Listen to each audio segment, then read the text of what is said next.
High बंधुरा शुभ सकाल केमन आछो सबाई आशा करछि सकले अनेक बेशी भालो आछो आमराओ ना बेश भालो आछि। आर आजके सकाले पुरो बिछनाटा गोछानो तोमादेर साथे शेयार करते पारलाम ना कारण प्रचुर बेशी काज थाके आमार। आर आज जेहेतु आमार दोकानेर किछु मालपत्र बड़ बाजार थेके आनार कथा आछे, आमादेर एखाने जे बड़ बाजारगुलो आछे सेखान थेके आनते होबे।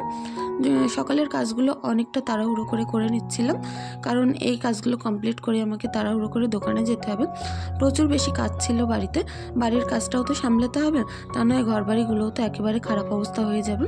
তার কারণে চেষ্টা করি যে ভোরবেলা উঠেই ঘরের কাজগুলো খুব তাড়াহুড়োর মধ্যে করে তারপরে আমার দোকানের দিকে দেখতে। তার মধ্যে ঈশার কিছু জামা প্যান্ট ছিল ইস্যু করা, সেগুলো ঘর থেকে বাইরে বের করে নিলাম। আর এখন ওর প্যান্ট ট্যান্টগুলো পরিয়ে মুখ টুকগুলো ধুয়ে পুরো রেডি করে দেব। তারপরে একটুখানি বাদেই কিন্তু বাসন টাসন যেগুলো আছে সেগুলো মেজেই আমাকে দোকানে যেতে হবে। আর পুরো ভিডিওটি জুড়ে পাশে থাকার অনুরোধ রইল। আর অবশ্যই তোমাদের ভালো লাগবে। একটুখানি আগে যে নাইটিটা পরেছিলাম সেটা একটুখানি সমস্যার কারণে চেঞ্জ করে আসলাম। আর তারপরে এখন সমস্ত ঘর টরগুলো ঝাড়ঝুট দিয়ে সমস্ত ড্রেসিং টেবিল শোকেজের তলা থেকে ময়লাগুলো বের করে নিয়ে ঝাড় দিয়ে আমি বাইরে বের করে নেব।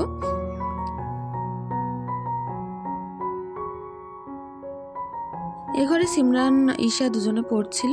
ঈশাকে সিমরান পড়াচ্ছিল, এভাবেই ওরা দুজনে কিন্তু খেলা করে। সিমরান বাড়িতে থাকলে একটা জিনিস আমার সুবিধা হয় যে ঈশা চুপচাপ থাকে, কখনোই জ্বালাতন করে না, সবসময় সিমরানের সঙ্গে খেলায় ব্যস্ত থাকে। আমার অতটা বেশি জ্বালাতন করে না, কিন্তু সিমরান যখন ঈশাকে কাছে নেয় না, জ্বালাতন করে, মারামারি করে, তখন কিন্তু ঈশা প্রচুর বেশি জ্বালাতন করে।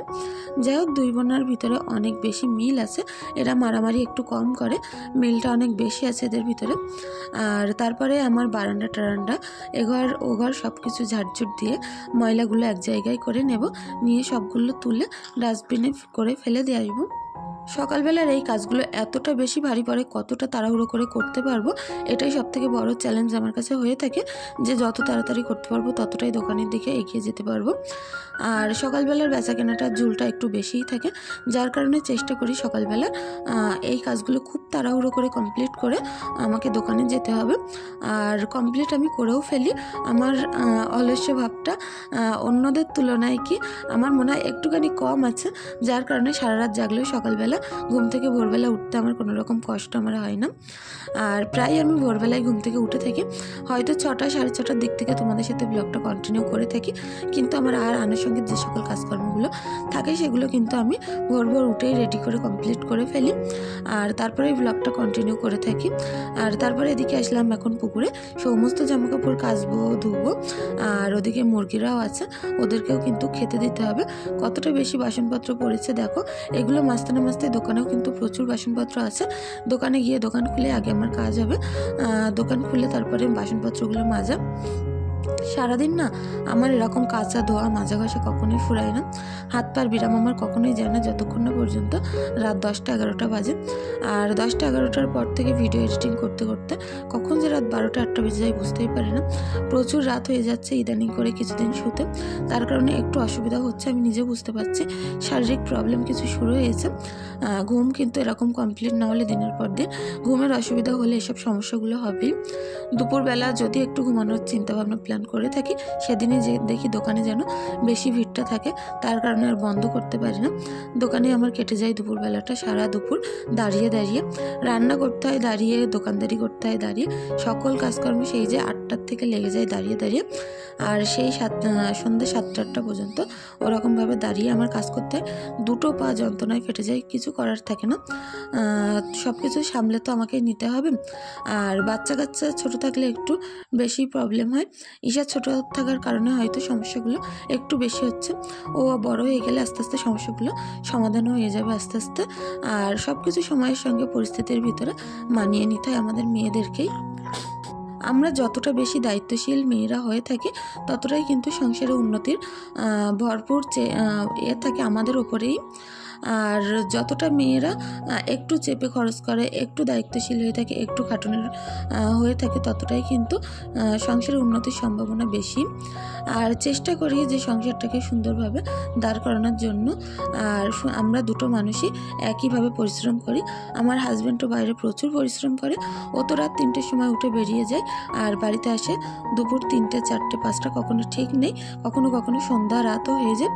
ও যদি দেরি করে বাড়িতে আসে তখন আমার কাজের কাজের চাপটা আরও একটু বেশি হয়। আর যদি তাড়াতাড়ি আসে সেদিন আমাকে বলে তুমি বিশ্রাম করো, আমি এদিকে দোকান টোকানগুলো দেখে সামলে নিচ্ছি। দুটো মানুষের মনোমালিন্যর কিন্তু প্রচুর প্রয়োজন একটা সংসারে, আর সেটা হয়তো আমি মনে করি আমার সংসারে আছে, যার কারণে সুখটা কিন্তু সমৃদ্ধভাবেই চলে আসছে। আর এদিকে দেখো উঠোনে এখন চলে আসলাম, বাসনপত্রগুলো এক ধারে রেখে জামা কাপড়গুলো খেঁচে ধুয়ে নিয়ে এসেছিলাম সেগুলো মেলে দেব। আর মুরগি ছিল অনেকগুলো, তারাও কিন্তু আমাকে দেখে বেরিয়ে গেছে। যাই হোক, এখন সমস্ত জামা কাপড় মেলে দিচ্ছি। অনেকটা বেশি সুন্দর রোদ্দুর ছিল, এতদিন পর্যন্ত এই দড়িটাই রোদ্দুর আসেনি শীতের মৌসুমে। এখন কিন্তু গরমের মৌসুম আসতে না আসতে আমার উঠোনে পুরো রোদ্দুর ভর্তি হয়ে যাচ্ছে। এদিকে বাসনপত্রগুলো সুন্দর করে উপর করে নিচ্ছে একটা একটা করে।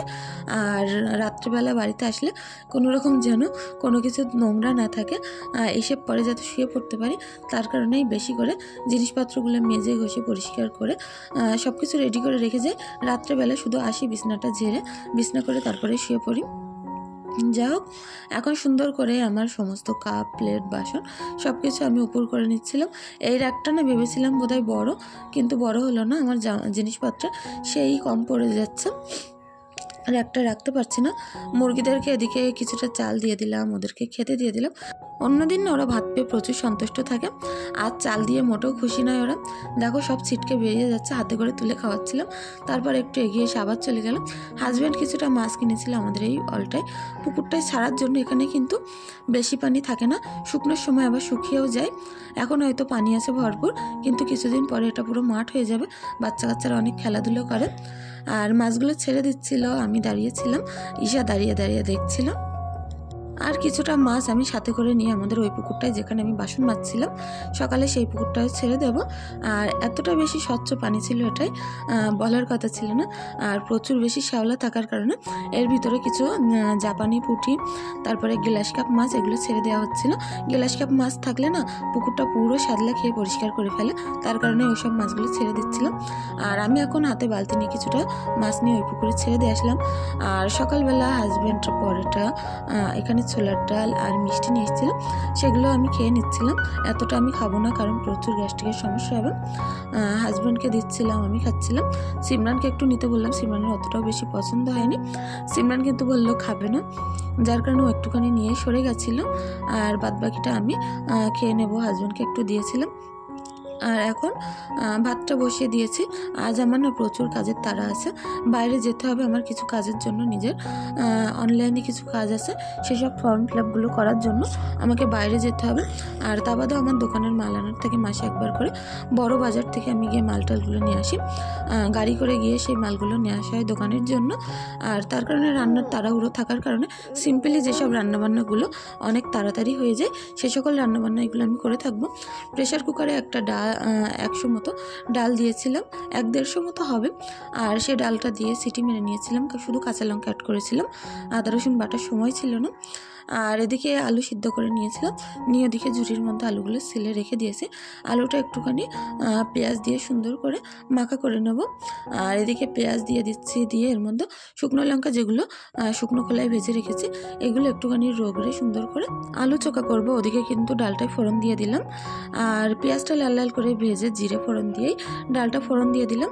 আর এদিকে আলু চোখা করার জন্য পেঁয়াজটা ভেজে নেব, ওদিকে কাঁচা লঙ্কা, শুকনো লঙ্কাগুলো সুন্দর করে রগড়ে রগড়ে ডলে নেব, নিয়েই কিন্তু আলু মাখাটা করব।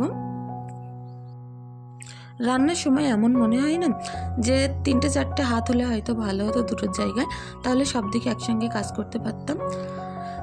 আর এতটা বেশি অসুবিধা হচ্ছিল কারণ সকালবেলা অনেকটা পরিমাণে দোকানে ভিড় ছিল, সেগুলো সামলে নিয়ে বাজারেও গেছিলাম। আমার নিজস্ব কিছু সমস্যা থাকার জন্য সেগুলো অনলাইন থেকে কমপ্লিট করে আসলাম। আর এখন আবার অনলাইনে যেতে হবে, রান্নাটার একটু তাড়া ছিল অনলাইন থেকে এসে, আবারও আমাকে দোকানের জন্য মাল কিনতে যেতে হবে।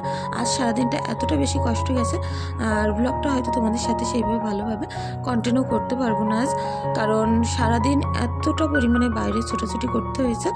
আর দুপুরবেলা যখন গাড়িতে করে আমরা মাল আনতে যাচ্ছিলাম না, পুরো পথে আমি কি বলবো, বাড়ির থেকে পুরো বাজার পর্যন্ত গাড়ির ভিতরে পুরো ঘুমিয়ে গেছি, এতটা কষ্ট হচ্ছিল। সারা রাত জাগা ছিল। তারপরে দিনের বেলা সেই ভোরবেলা ওঠা থেকেই সমস্ত কাজকর্ম নিজে হাতে করা, দোকানে ভিড়টা সামলানো, ঈশাকে সামলানো, সিমরানের ভোরবেলা স্কুলে গুছিয়ে পাঠানো, সব কিছু মিলিয়ে যেন একটা তালগোলের মতন পাকিয়ে যাচ্ছে। আর দুপুরবেলা আমার আর চোখটা যেন আমি তাকাতেই পারছিলাম না, এত কষ্ট হচ্ছিল। তারপরেও উপায় ছিল না তাকানোর কোনো রকম। তার মধ্যে দোকানে এসে রান্না করতে করতে বাসনপত্রগুলো মেজে নিয়ে আসলাম। ভাতটা ওদিকে হয়ে গেছে, এখন উপর করে দেবো। আর তারপরে হাজব্যান্ডকে তারা হুড়ো করে খেতে দিয়ে নিজে খেয়ে নেব, নিয়েই কিন্তু আমাকে চলে যেতে হবে এক্ষুনি বাজারে। আর কোনো রকম নাকে মুখে ভাতটা দিতে না দিতেই জামা কাপড় পরে ঈশাকে গুছিয়ে আমি এখন চলে যাচ্ছি বাজারে মালপত্রগুলো নিয়ে আসতে। হাজব্যান্ড ওদিকে গাড়ি চালাচ্ছিল, এদিকে আমি ঈশাকে নিয়ে পাশে বসেছিলাম। মালপত্রগুলো চয়েস করে আমাকেই কিনতে হয়। হাজব্যান্ড তেমনভাবে সব কিছু কিনতে পারে না, কিছু কিছু মাল কিন্তু ঘাটতি থেকে যায়। এদিকে এ দোকান থেকে কিছু নিয়েছে, আর পাশের দোকান থেকে 2-3টে দোকান থেকে মাল মোটামুটি আমাদের কমপ্লিট করে নেওয়া হয়ে গেছে।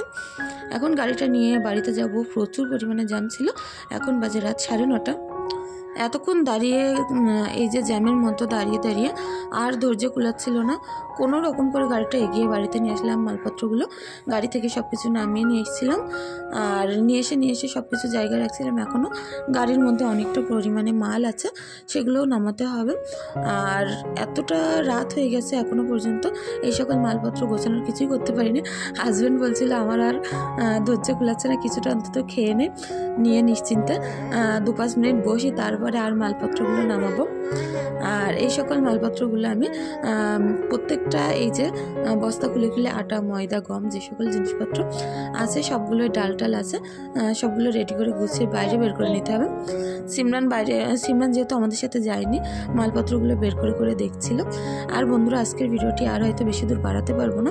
তোমরা যে সকল বন্ধুরা আমার সাথে আছো এখনো পর্যন্ত, প্লিজ চ্যানেলটি সাবস্ক্রাইব করে পাশে থাকতে পারো। পাশে থাকা বেল আইকনটি প্রেস করে অল নোটিফিকেশন অন করে দিও। আর যারা আগে থাকতে চ্যানেলটি সাবস্ক্রাইব করে রেখেছো তাদেরকে তো অসংখ্য ধন্যবাদ। আর আজকের ব্লগটি কেমন লাগলো অবশ্যই কমেন্টের মাধ্যমে জানিও। যদি বেশি কিছু ভালো লাগে একটি লাইক, একটি কমেন্ট করে দিয়ে যাও। সকলে অনেক বেশি ভালো থেকো, সুস্থ থেকো। ধন্যবাদ।